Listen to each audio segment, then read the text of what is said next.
Hello and welcome to PTV World Special Program. How did our economy perform in the year 2024 and what are the prospects in the upcoming year? These are the two fundamental questions I'm going to ask today in this program. But before we start the program, let's watch a report. How did our economy perform in this year?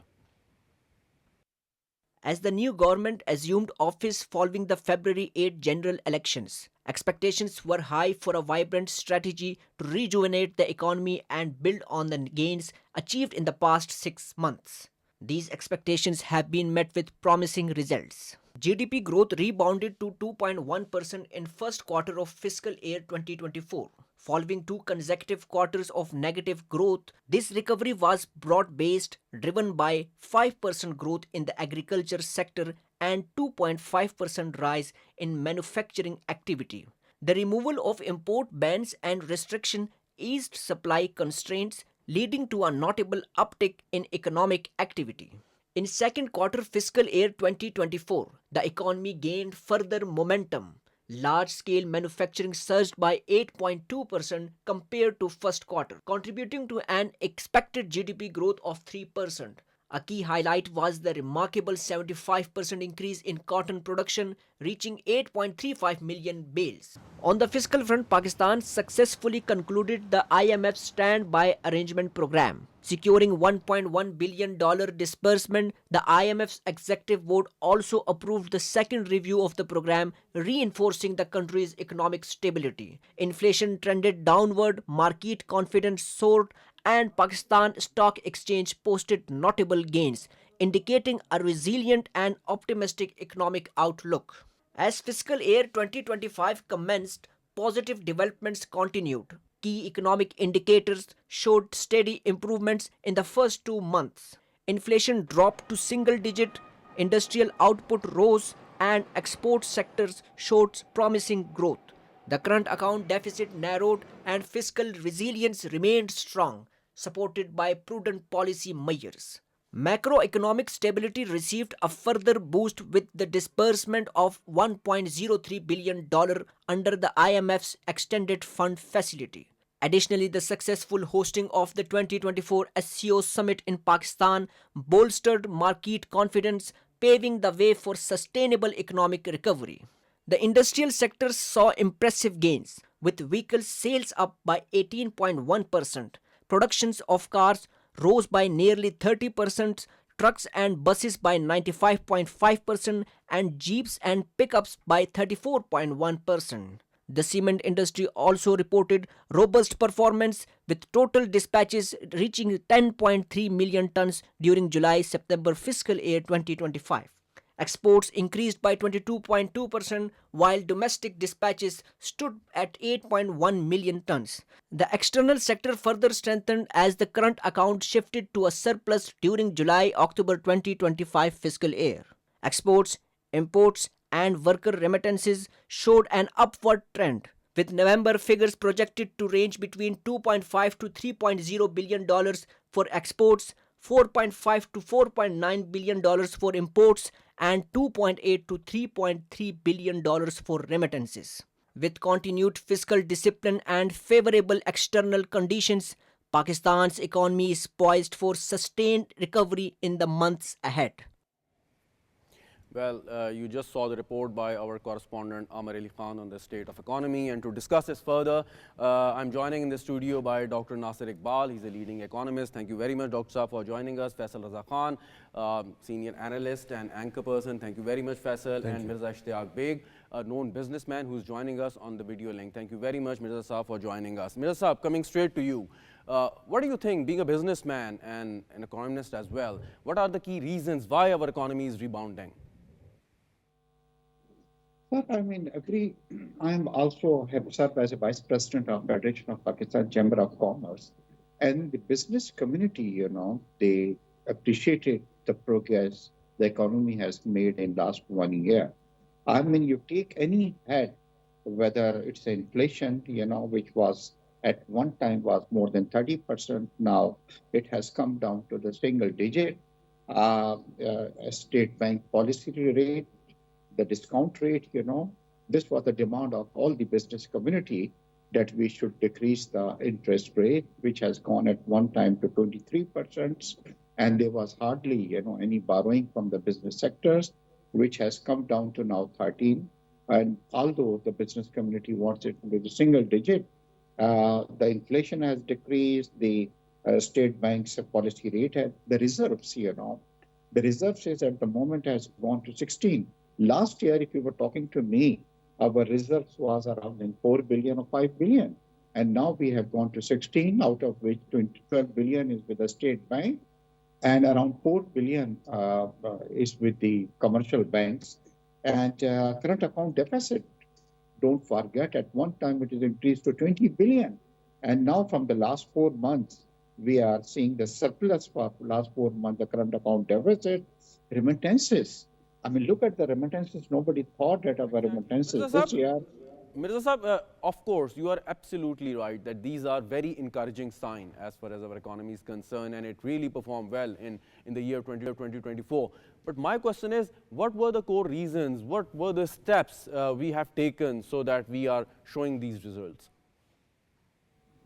I think the government should, I will appreciate the government. They took the tough measures, I mean, tough measures, whether it's come to the revenue. Look at the revenue last year. I think the revenue collection was 9 trillion. And then we set now the next target is 13 trillion. I know that there is some challenges the government is facing. Just now I was listening to the press conference of the finance minister.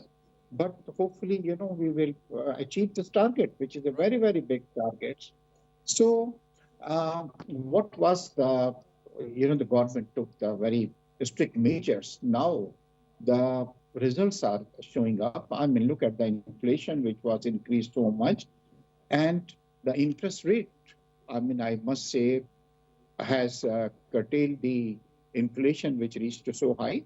So government policies, the strict policies and the implementation of the policies also, the credit goes to that. Very right. Let me interject and ask Dr. Nasir Iqbal here what he has to say about the economy. Sir, reviving the economy is one of the most challenging tasks faced by any government. And this government, despite all the political challenges, they managed to perform what was really, really difficult. Some people say it was impossible. How did it happen? I think it's like we have to think about the way that the government is trying to manage the economy. So yes, you pointed earlier that at the very upfront we have a tight external sector try to minimize the gap between the import and export, and we did well in terms of that as well. Secondly, when there is a revival globally, it also creates some favorable condition for any country like us. So yes, when we have signed a loan agreement with IMF, it will give us some sort of confidence in terms of managing our day-to-day needs in terms of reserve. Secondly, then the government is trying to facilitate our business sector in terms of like reducing the sludge, reducing the other restriction that they have. These all kind of measures really put forward in increasing the overall momentum of the economy. Suddenly then State Bank chip in and there is a significant reduction in the discount rate that help not only to ease our like interest payment, but also help the business community to actually expand their business activity. So all these factors really push. And the last component that I feel really is good, that now they are creating a sense of growth in the economy. That's a crucial, because you have to give a confidence to a common people, to a businessman, to any working society that look, we are working for you. So that impression was really important in terms of convincing, in terms of creating incentive to common people and the business community. Of course, there are risks attached. We can talk about those risks as well in the next. But there are certainly a positive thing like inflation is around 5%. It's a significant achievement in terms of stabilizing the prices, because that creates uncertainty not only to the consumer but also the investor. So this stability in prices would be a key in terms of revitalizing the overall economic activities in the country. Very right. But one question the people always ask is about the trickle down effect. Although the macroeconomic indicators, they are looking very good, at the moment. But microeconomic level, what indicators would you see in the next year, number one, and number two, the trickle-down effect, the common people of Pakistan. I mean, they are asking questions, when would we get the fruits of everything which is happening here and whatever the government is achieving right now? I think government have a two-way approach. You know, in Pakistan, we are sometime remain cautious about the trickle-down effect. You know, whenever there is a high growth period, look at the history, the income inequality on the increasing side, that give a hint that there is a less chances of this trickle down. But how we can accommodate to the common people? Look, there are a couple of sectors that really pushing and really cause a trickle down. One is the construction sector, that is the backbone of the entire economy, and any kind of ease to this sector would really help to trickle down the entire impact. On the other side, when we call about the bottom-up approach, of course, the government is extensively working on facilitating the people, those are struggling to meet the consumption need and the... Okay, fine. I mean, I would really like to ask you, how would you define the trickle-down effect? But Faisal, over the last 2 decades, the economy of any country has been linked with the national security, and there is too much emphasis on that. I mean, you have seen it, you have reported on it.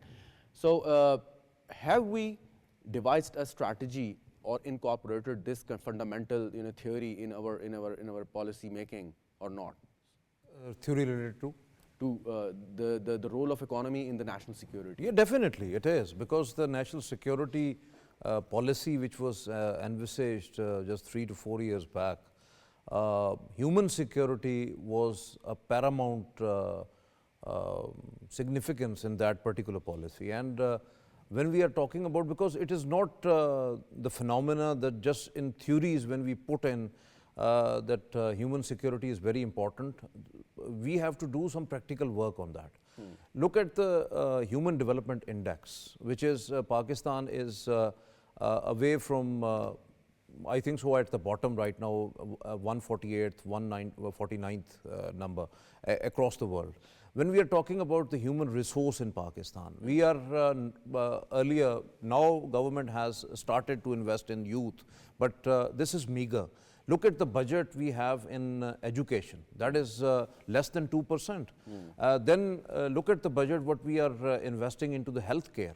So the thing is that if the social protection schemes, and that is already embedded when we are talking about the reform agenda in the IMF program, which is the extended fund facility, that is also a very important part when it comes to the social protection. So there is no bar on social protection that you are not going to invest in that.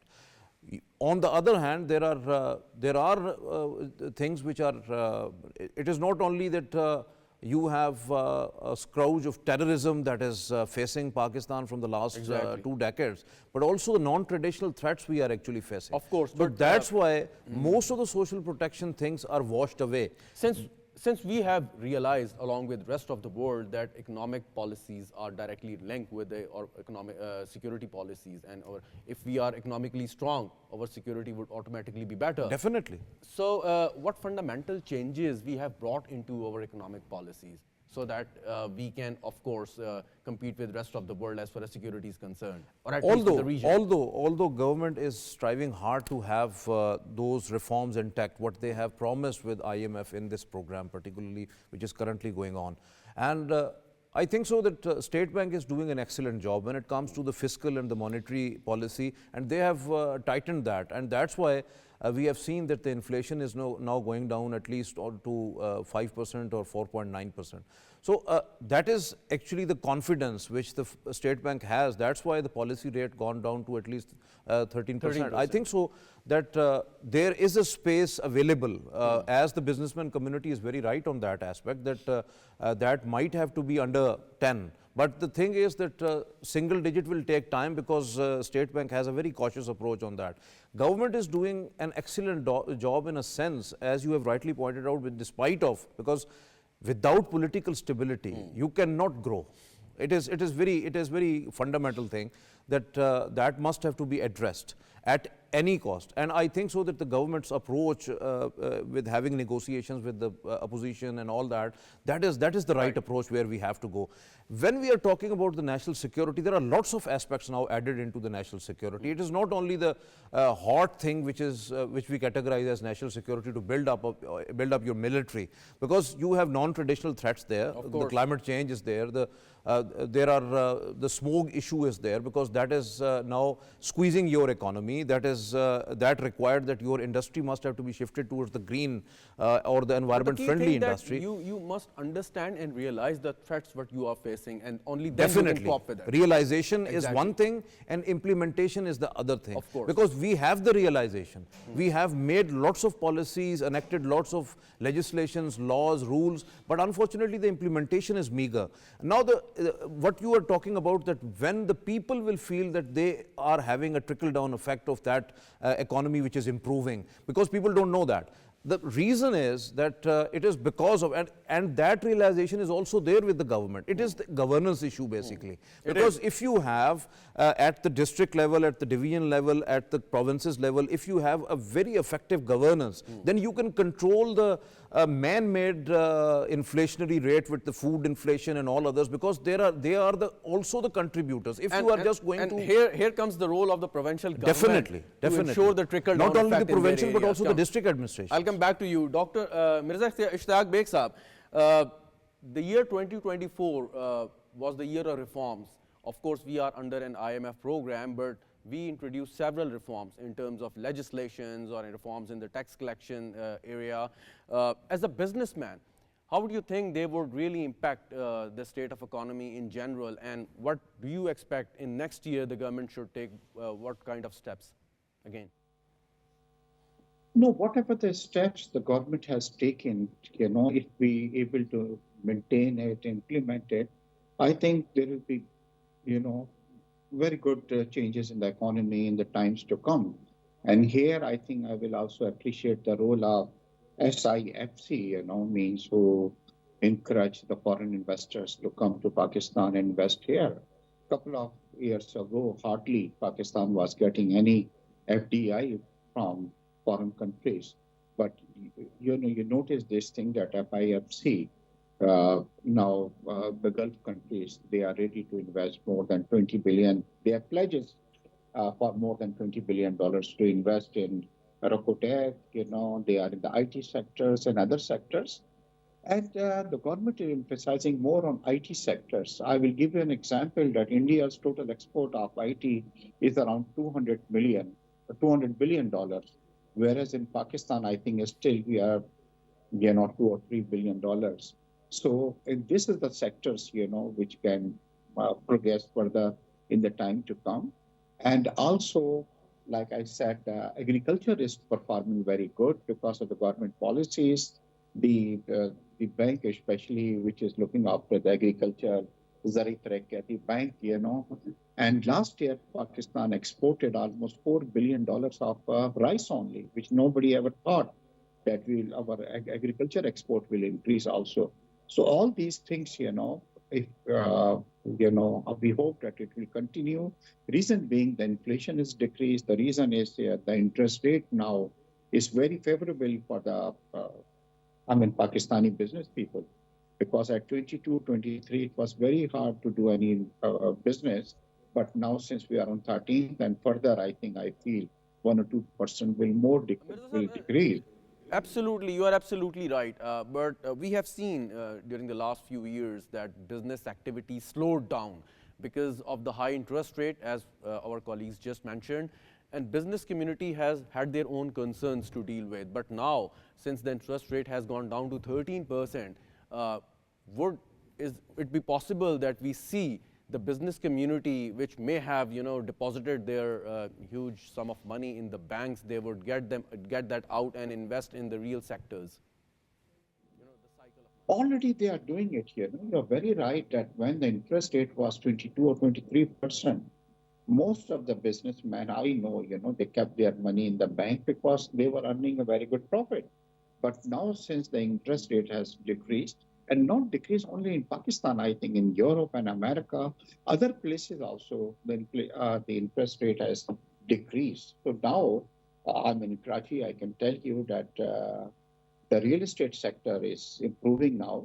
I mean, there are some areas where the property prices have increased. The real estate sector is again, means has taken It's off, really encouraging and coming from a senior businessman like you that now business community is, start investing in the sectors which really matters. uh, real estate sector is one sector where people are investing, and also stock exchange. You see, I mean, the phenomenal uh, progress the stock exchange has made because people are investing the money there, and every day you see that the stock exchange is reaching the new heights. So this all things shows, the confidence of the business community on the policy of the government, on the economy, and I I'll come think back in to time you, to come. Mirza Saab. I'll come back to you on this. That how this surge in the stock exchange is helping the government or the people like you to lure and attract the foreign direct investment in the country. But Dr. Nasir Iqbal Saab, now the interest rate has gone down to 13%. Would you be able to say that the business community would really invest in the sectors which really matter? And are you saying that this interest rate is further going down in the coming year or no? I think interest rate is one indicator for inviting business community to start their own businesses. It's good enough that we have 13%. But that was the key argument they used to give us, that it's a very high interest rate, we cannot really apply for the loans or get the loans, or if we are getting a good interest on our money deposited in the banks, that why should we start a business and take all the hassles? It's a one argument. Again, I said it's a one argument, and given by the business community. Yeah, again. of course, the business community, as well as the evidence is clear that if the cost of input through determined by this interest rate is much Is it higher, going down further in the next year? probably it would be, because the inflation is around, if it's around 5%, 3% to 5%, probably it goes down to like 10, 11. In that time. Given the current state of our economy, what is the ideal interest rate according to your estimation? I think it's around 10. 10% or a single digit? Yeah, okay. maybe it's a 10. If you keep it like that, it will have a win-win situation for everyone. For everyone, because there are Right. some saver, those are making these savings for the profit purpose, so they need some cushion as well to have some earning from these things like that. The real question for us is how we can expand our economic activities. Economic activities mean how we can expand our businesses. The PIDE had done a lot of work in last 3 to 4 years. What are the major obstacles in terms of expanding our business? Expanding the existing businesses? No, everything. Everything. One is to like, if you have one franchise, you can make another franchise. And also the real part is how the new businesses would come into the business. That's the key thing. So for that, we did a lot of work, and we suggested a lot of reforms to the government as well. Again, I said the interest rate is one factor. Utility is another factor, like the business community is complaining for the high cost of electricity and the other thing like that. But the real part is not these two products. The real part is coming when they're looking for establishing a businesses, to get NOC, to get permission to start that. Starting a business and running a business is becoming easier and easier day by day, especially in That's this the real year. question. Even still, our study show, even the government own figures show, it required years to get all kind of NOCs, all kind of permission. If it depends that in which area you are trying to establish your business. Of course, if you are looking for economic There activity. must be areas which are sensitive and needs. What is sensitive? We can exclude those sensitive areas. Okay. If you are looking at the security things like that, we can exclude that. But what about if you are really looking for establishing a agriculture market? We don't have agriculture market, but still we didn't have a mechanism to allow people to start investing in the seed market, to logistic market, to storage market, because government is intervening in those markets massively. This is the one part. I mean, the argument given by the government is that the steps or intervention is to protect the rights of the farmers. So that's why, to protect them from, I would not use the word, but the businessmen who are really, But that didn't work over the last 70 years. Okay. Right from the inception, in first 5 years plan, we are struggling with the food security. We are struggling with the massive government size, but we didn't solve that with the government intervention. If we really have to solve our issues, we have to develop our market. If I quoted in somewhere in my newspaper article that what was the vision of Qaid in terms of defining our economic model. He rightly said at the upfront in the speech to the State Bank of Pakistan, our economic model would rely on the private sector led growth. We have to expand our industrial base. We have to convince and encourage and facilitate our private sector to do their businesses. But what happened? What does it mean? The free market economy? The free market economy. What happened? Around government footprint is 60 to 70% of the entire economy. No, but the thing is, it is very easier to say that we should follow the free market economy, but what are the fundamental, the prereq of the free market economy? The strong regulator, to protect, or the institutions which ensure that there is no monopoly of one individual or an entity. So do we have those mechanisms in place? If I challenge your argument in terms of saying that, let's see, we have the weak regulatory framework, we have everything weak, let's take it as a given. But what happened with the government sector? We create a cartel, we create a monopolized structure. Look at the fertilizer sector, look at the agriculture sector, look at the automobile sector, look at all those sectors.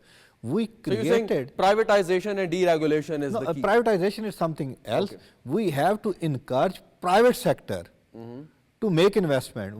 The government should. Your argument is that whatever the government is owning at the moment, it should liquidate, and then it should liquidate. The government is not meant to do a business. Right? Yeah, the government is not meant to do a business. All right. There is a failure of PIA. There is a failure of Pakistan Steel Mill. There is a failure of. So we are trying to speed up, and the government is trying to speed up the process of privatization. We even can't privatize the utility store corporation. How we can? This issue of the faced by the business community and all these approvals and NOCs and everything, the purpose of establishing this SIFC was to help the business community and remove the bottlenecks, whatever they are, so that at every level there should be no problem for the people who are key to the business or economic activities in Pakistan. I mean, do you think that it has really worked well so far, especially SIFC, Special Investment Facilitation Council, the theme was very lucrative and very beneficial for the business in Pakistan, and SIFC tried its level best to do that, and no doubt that without removing the bottlenecks and the real hurdles in between the investor, the investment and the bureaucracy. Because, here the problem lies in actually the bureaucratic way of thinking, and what actually they are. From the last 75, 78 years, unfortunately we are facing a hard kind of a bureaucratic hurdles, and those are not still removed, and even SIFC is facing difficulty in that. And time and again, whenever there would be any sort of a meeting, high level meeting, there are lots of pros and cons which were discussed, how to streamline that, but unfortunately very few steps taken on that account. SIFC is doing excellent job. They are facilitating the investors at whatever would be possible over there, but unfortunately look at there are at least 7 to 8 ministries involved in one investment right now, and we are talking about the one window operation, but unfortunately there are dozens of windows there, and still even if you have the visa issue is not still not much streamlined when it comes to the business community or the investors straight away coming from the foreign land. So the FDI will improve when we have everything absolutely in a streamlined position, and they will get everything sitting in their country, and when they come here they just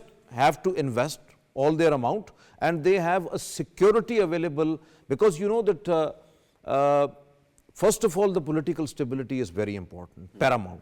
The second thing is that every investor want his own security. That is the second thing. The third thing is that energy cost, that is very high. if you have the commercial energy availability, that is very high. So they want to have a lower cost energy. They want a lower cost raw material. They, lots of, the labor is very cheap in Pakistan and that is available. Technical manpower is needed. No, but the foreign, you are absolutely right. The foreign direct investment should not be misunderstood with the revenue or the remittances or that is something else we are generating. My point is that normally people, they claim or they think that if we have won or secured some foreign direct investment, it means that we have earned money. That's not true. No. Look at the example of independent power producers. That was the foreign direct investment. And where do we stand right now? Definitely. But look at, because the government, every government has, what the government's role is. Government's role is that you should have a very effective governance, number one. The second is that government be as a stern regulator. And third is that they have to check the corruption. Then you don't have to you should have the tools not to create monopoly. Either it's the government sector, either it's the private sector. The thing is that there must have to be a level playing field for all. And then comes the private sector. Because and Nasir Sahib is very right, that private sector is the one which is the stimulus of the growth. That is one that is going to be a catalyst of change. If the private sector, just I am giving you an example, that only the wheat which was actually government was procuring.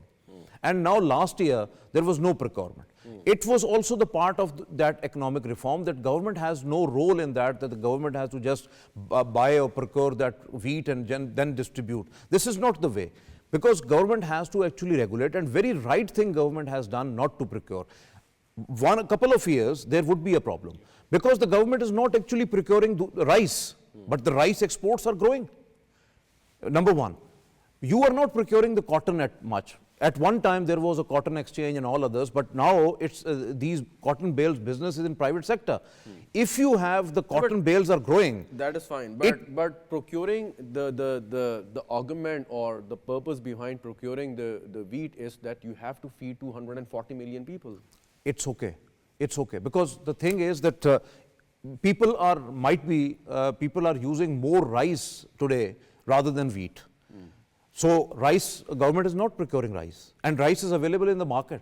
There is no shortage of that. Even we are exporting it. Then sugar, government is not procuring that sugar, but the sugar is available in the market, and we are exporting it as well. The stock which we have available, we are exporting it.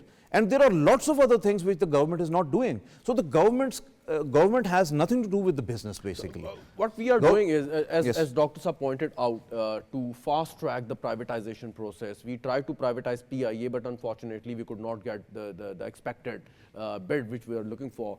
But at least there is a principled decision at the policy making level, at the government level, that we have to get out of the business activity. Yes. And that is the right decision. So that process might take time, but definitely, at least that fundamental question has been answered.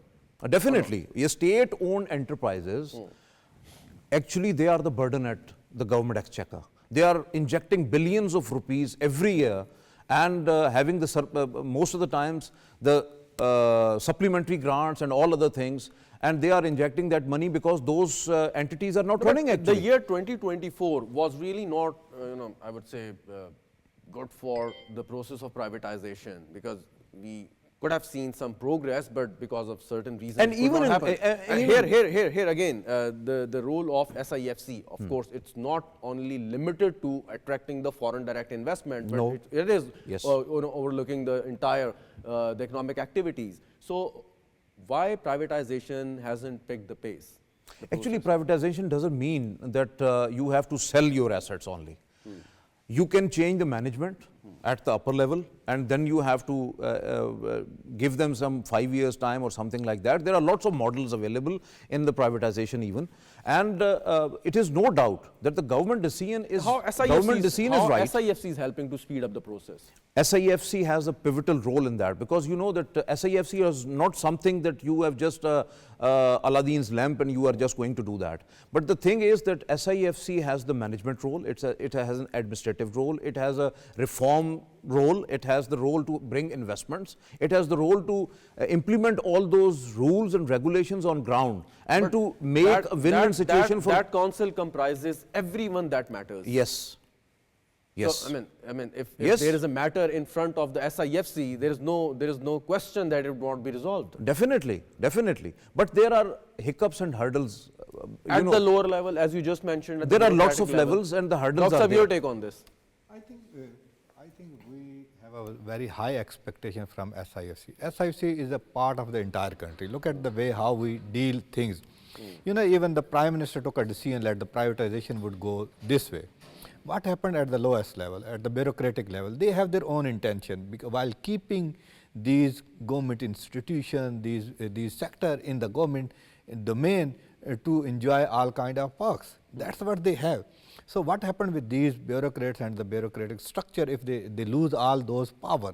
So they create, even we are talking about that the one window would be a solution. One window only allow you to speed up establishing a business. But businessmen also need a surety when they are running their own businesses. So sustainability is a matter. If the tax inspector, CDA person is coming and asking you how you can like expand your business activity, SFC has a key role in terms of making a policy decision. Very right. But again, execution.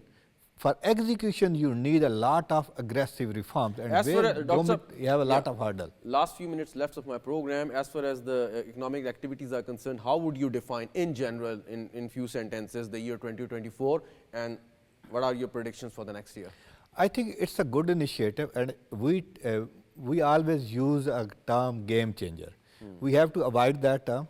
We have to take this a positive growth pattern of the country as a challenge, as a lesson, and try to fix all those risks. Those are coming out of last 6 months. So I will give you the couple of examples. We are exporting 30% of our export to European Union. We have a GSP plus status. We have to consider that. There is a disinvestment, around 130 billion disinvestment. We have to consider all these risks.